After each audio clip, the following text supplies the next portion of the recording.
How's it going, everyone? We're going to be taking a look at a video from Ben Shapiro, talking about the 5 best and worst Marvel movies. His other opinions weren't particularly interesting to me, but then I saw his Captain America Civil War opinions, and he says some crazy shit in this video, that's what I'm gonna say. With that said, let's just jump right into the video.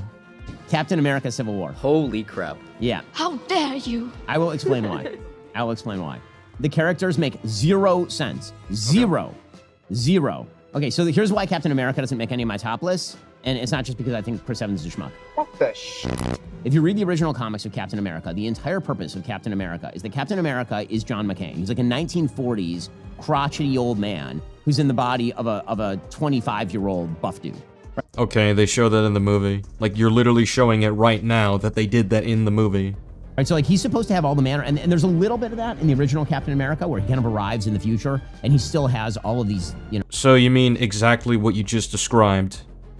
Okay, man. It should be oddly charming, right? Captain America should be coming and being like holding doors for women. I don't see what's so important about holding doors for women. I don't think that's a big character trait for him, but okay. Into like a soy boy. Like by the time we get to Avengers Endgame, he's attending like therapy sessions, right? Yeah, how is that a bad thing exactly? Like, half the world got snapped out of existence. Well, half the universe, but, you know, for them, it's half the world. And given that Captain America is meant to be an inspiring icon for people, I don't see the problem with him trying to attend therapy sessions to help them out. I think that's very much in character for Captain America. Some stuff you leave there, other stuff you bring back. It's our job to figure out how to carry it. I'll see you next week. Definitely. Caught the last few minutes. It's pretty intense. Yeah, brother. We all got the same problems. Also, you're talking about Avengers Endgame right now. Why are we talking about Avengers Endgame when you're talking about why Captain America Civil War is overrated? Total beta energy. The whole character. It's total beta energy to help people that are going through traumatic events. What? What are you, stupid? What are you talking about? Feel free to hold that position, I guess. The whole character of him is that he's a man out of time. And that completely disappears in his character. It's literally remarked on in the movies. Did you watch them? You've been asleep, Cap, for almost 70 years. You gonna be okay? Yeah, I had a date. I went under. The world was at war. I wake up, they say we won. They didn't say what we lost. A man out of time. What you thinking about getting up? No. To be honest, I don't know what I would do with myself if I did. What makes you happy? I don't know. You do anything fun Saturday night? All the guys from my barbershop quartet are dead, so no, not really. Believe it or not, it's kind of hard to find someone with shared life experience. We are both of us out of time. I should have clocked that bomb vest long before you had to do it. Almost said Bucky, and all of a sudden I was a 16-year-old kid again in Brooklyn. There's also another big problem with that, and it's true even in the comics. Captain America should be the one on the side of the American government, and Robert Downey Jr.'s Iron Man should be the person who opposes it. What? Are you serious right now?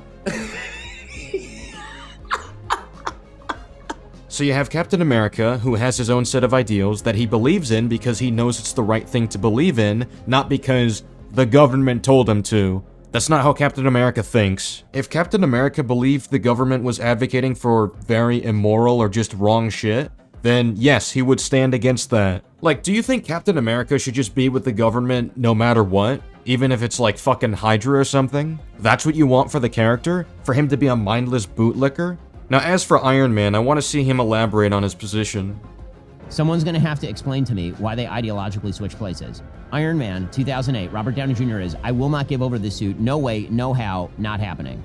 Yeah, he still doesn't give it to the government. Did you miss that in the movie? He doesn't give his suits away to the government, he simply starts accepting restrictions because of course he should. When he was unrestricted, he created Ultron, which almost destroyed the planet. Like, do you remember what happened there? The time he gets to Civil War, he's like, we should all register with the government because I'm a good little vaxxer, and I'm going to make sure that everybody has their gun registered with the federal government. Is that how you see this? This is protection? Iron Man is precisely the wrong person to do that. Tony Stark is like, leave me the F alone and get out of my business.